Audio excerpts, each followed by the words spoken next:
Hello, and welcome back to another episode of the Midnight Chill. This week we have something a little different. It is something I wanted to be part of the channel when I started recording the Midnight Chill. This week we have a guest reader. That reader is Gerard Rushe, or Jerry as he is more commonly known these days.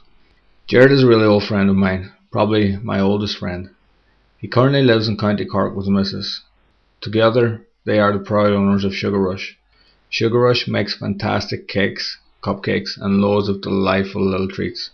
So if you're in the Cove area or surrounding areas in County Cork, then be sure to hit them up and and tell them I sent you, and you never know, you might get a slight discount.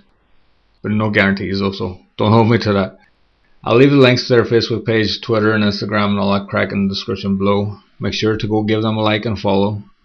And in the meantime, please welcome Gerard and leave a comment saying thank you for being the first guest reader on the Midnight Chill. I will talk to you after, so sit back, relax and enjoy the Midnight Chill.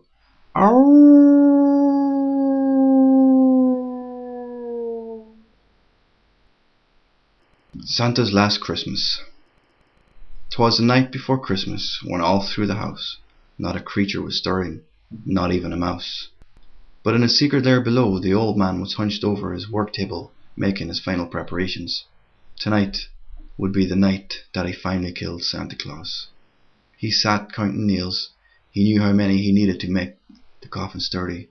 When he counted all 78, he lifted the hammer's hilt, spun around on the stool, and stood up. The hammer's head trailed across the table in a low riveting sound. His steps were sluggish, his centuries-old body no longer what it once was. He made it to the table where the coffin skeleton lay, and placed the items on the sideboard. The planks that would fill the coffin's exterior were positioned on the table beside the skeleton. He only needed to straighten them up and hammer in the nails. When he was finished, he dragged his tired old body over to the far end of the room and into bed. Everything was ready. The traps upstairs had been laid the previous night, and now the coffin was completed. The old man closed his eyes and slept. The sound of hoofs woke him. He cursed himself for oversleeping on such an important night. Old age or not, it was no excuse. He hobbled across the floor, grabbing a plastic box from the work table on his way to the tunnel. It spiraled upwards into the black hall of the house. He could hear the old fat man getting out of the sleigh and walking towards the chimney. He still had time. All wasn't lost. The door to the sitting room was slightly ajar. He had a good view from the fireplace. The traps were still in place. He smiled. Soot started falling into the fireplace gently as Santa made his way down. He watched the fat man squeeze out of the chimney. Santa dusted himself off, even though there was nothing on his suit. There never was. Santa then pulled the bag out of the chimney and walked towards the tree.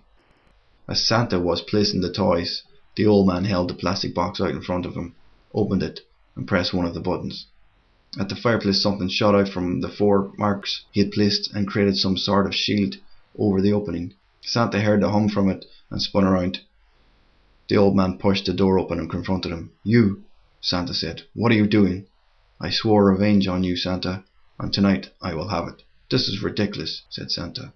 "Stop with your foolishness." "I will not. You had no right doing what you did. I can't forgive you for that. You were a bad boy. Bad boys get ashes." "No, I wasn't. You were wrong. I never did anything bad." "I've had enough," Santa said, and walked towards the fireplace. The old man smiled and waited. Santa tried to get up the chimney, but something blocked him from entering. The old man laughed. "What have you done, you fool?" "You're not going anywhere, Santa." The old man pressed another button, and wire shot down from the ceiling and wrapped around him so tight that he couldn't move. "What are you doing?" "Rudolph, Prancer, get down here!" Hoofs sounded on the roof, then stopped. The old man waited anxiously for them to reach the shield. He didn't know if it had stopped them or not. He hoped it would. Those pesky reindeers had hindered his plans in the past, and he didn't want them interfering tonight. There was a bang on the shield as a red nose pressed up against it. The old man smiled.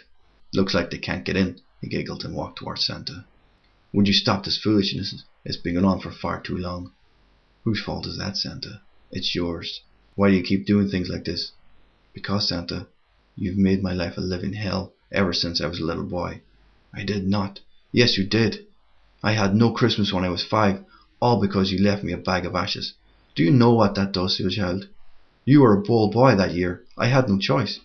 You judge everyone. You think you're wonderful because you know right from wrong. But who judges your decision? Who decides if you're naughty or nice? Santa was stunned by the outburst and found no words to reply. I'll tell you who. Me. The old man pushed Santa, and he went crashing to the ground. He walked out of the room and lifted the cable that was in the hall. He came back in and attached it to the rope around Santa's feet and pressed a button on the plastic box.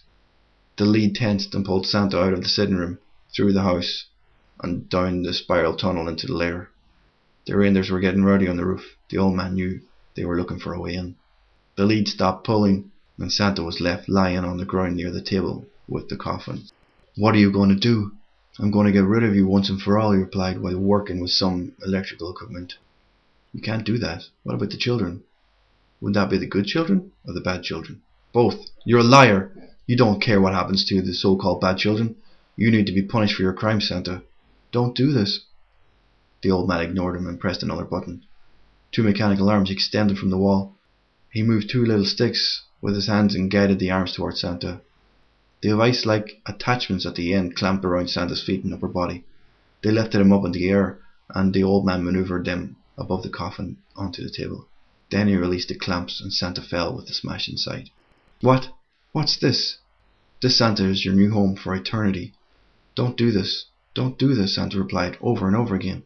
The old man walked around, lifted the lid, and placed it on top of the coffin. Santa continued to talk. Only it was a roar of depression now. He tried to fight his way out, but the ropes were wrapped around too tight. The old man lifted the hammer and the remaining nails and started to seal the final piece. When he hammered the final nail into the coffin, Santa's pleas were almost non-existent. He smiled in disbelief. He couldn't believe he had finally gotten his revenge. He was thankful for modern technology. Hundreds of years ago, when he tried to capture him, he had to do everything himself, but now he only had to press a button. He walked back around to the controls and began to move the mechanical arms. He had designed a handle on each end of the coffin, especially for this moment. The arms grabbed hold and lifted the coffin. He maneuvered it towards the wall directly behind the table. A huge hole laid waiting on the wall, and the coffin fitted perfectly into it. He released the arms and pulled them out of the wall. He walked over and pressed the button. Huge amounts of earth fell on top of the coffin and out onto the floor of his lair. The old man let out a huge sigh of relief. Told you I'd get you, you old bastard. You'll never spoil another child's Christmas again. The old man walked over to his bed and lay down. His life's work finally completed. His vendetta settled. Time for rest was finally upon him. Happy Christmas to all, and to all a good night. That's it, guys. Thanks for listening. A big thank you to Gerard once again for being the first guest reader in the show. I was delighted to have him on.